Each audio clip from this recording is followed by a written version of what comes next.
Welcome back. Well, the governor of the Central Bank of Nigeria, Mr. Godwin Emefiele, says the hike in monetary policy rate from 12% to 14% is in the interest of the economy. While defending the decisions of the Monetary Policy Committee, Mr. Emefiele explains that this move will attract more capital inflow into the country. Authorities cannot directly influence growth, giving the fiscal authorities the impetus to push forward on growth.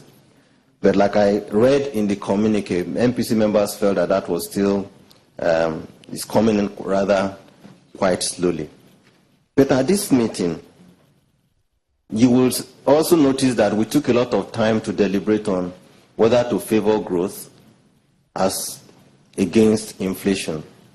We felt that there was a need, in line with Central Bank's core mandate, to look at price stability at the time.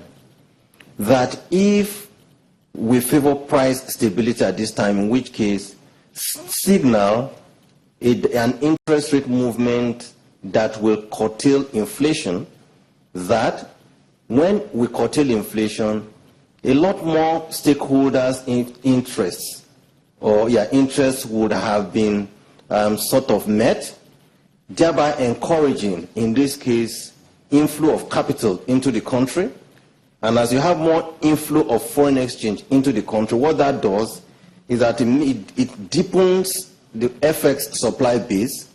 And by deepening the FX supply base, it makes it easy, makes foreign exchange available to end users, particularly to the manufacturing sectors, who require raw materials to boost manufacturing and industrial capacity.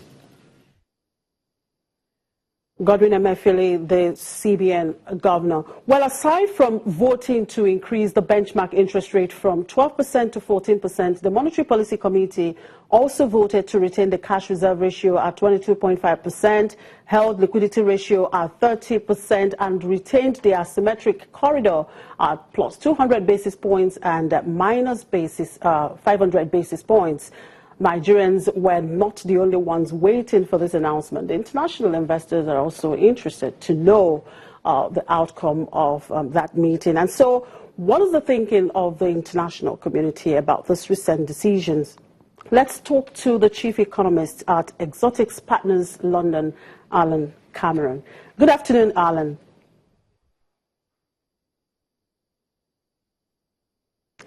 Well, Alan, I'm sure you heard the CBN's governor. Considering Nigeria's growth projection, the inflation rate, and of course the forex crisis, were you expecting the MPC to take the stance they took? Yeah, I think I had some indication for at least 2 months since the last MPC that we were going to see a gradual return to more market-oriented policies, and that's what's being delivered. In fact, if you look at the decision that they made, they hiked by 200 basis points. I think most analysts were looking for something closer to 100 basis points. So you could actually call it a surprise. And in that way, they're moving more quickly back to market-oriented policies than people thought.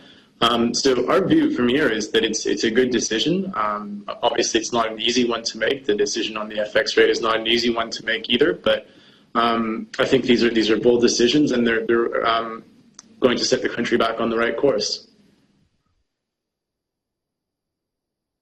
It will actually impact positively both on the Nigerians and, of course, those abroad. There are two issues here to deal with: restarting growth by stimulating the economy and, of course, fighting inflation. And a lot of people would say, well, at this time when we have a growth rate, a slowing growth rate forecast, and of course a rising inflation rate, it will be proper for the CBN to actually stimulate the economy. Well, I think you have to ask why the growth rate was slowing, and you're going to hear different opinions. Our view is that growth was slowing because investment had dried up, and a big part of the productive capacity of the economy had basically been mothballed. And part of the reason that was happening was the old exchange rate policy, which was in place. So by liberalizing the exchange rate market, you remove a very important obstacle to investment by foreigners, But much more importantly, I think you remove a very big obstacle to Nigerians who are holding money abroad to bringing it back in the country. And for others, for example, people who are remitting money from abroad, that's about $20 billion a year, to put that through the official exchange rate, where that foreign exchange can make it to the manufacturing sector and others that need it so badly. So it's more complex than just saying, okay, inflation is high and there's been a depreciation in the currency. The fact is that there's only three sources of growth. You can grow through consumption, you can grow through investment, and you can grow through exports. Investment is probably the best hope right now. That's what we see both in Nigeria and elsewhere in Africa. And the fact that they've made these decisions and changing the exchange rate policy and now moving the interest rates back to a level that's more consistent with the fundamentals and that will attract investment, it's an incredibly important decision. So I think it's difficult to overstate the importance of these decisions, and it's going to take a few months for the effect to come through, but we believe that it's a sign that the economy is starting back on the right path and will begin to recover. Now, Alan, we heard the central bank trying to explain the rationale behind the hike of the interest rate, talking about the fact that this will bring a capital inflow. Now, what specifically will be the implications of this for foreign investment into the country? Well, I mean, in plain terms, it reopens the investment case. If you look at what the central bank's been doing in the last couple of weeks, they've been selling their own bills into the market at yields of 20% plus. So if you're a foreign investor looking at this market, all of a sudden, within the space of 6 months, you've gone from having interest rates which were deeply negative. The whole T-bills curve was basically yielding 1% to about 8%. This was back in January. We're now in a position where the T-bills curve is yielding anywhere from 10 to, perhaps over 20%. And now you have an entry point on the currency, which is much more attractive. So as a foreigner looking at a potential place to make a fixed income investment, the case is much, much more compelling than it was 6 months ago. So that's one side of the story, but I can't stress this enough. I think a much bigger side of the story is providing Nigerians who are deciding, where to keep their money and how to allocate the capital that they generate. As they're making decisions about, where to put that money, you've now given them a much more favorable environment domestically, and that's what I expect to make a difference in terms of growth and investment. Now, Alan, the central bank governor, of course, pointed out that the inflation rate that we're seeing now is more of a structural problem and not, of course, monetary problem. And he's also urging the fiscal authority to diversify and, of course, to see that they implement the 2016 budget.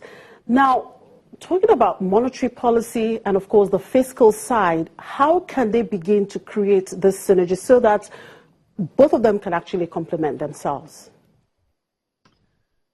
Well, that's a difficult question. I mean, I think if you look at the 2016 budget, the main goal, or one of the main goals there, is to stimulate the economy through additional capital expenditure at the federal government level. The problem is that a lot of that capital expenditure relies on imports and therefore depends on an exchange rate market which is functioning properly.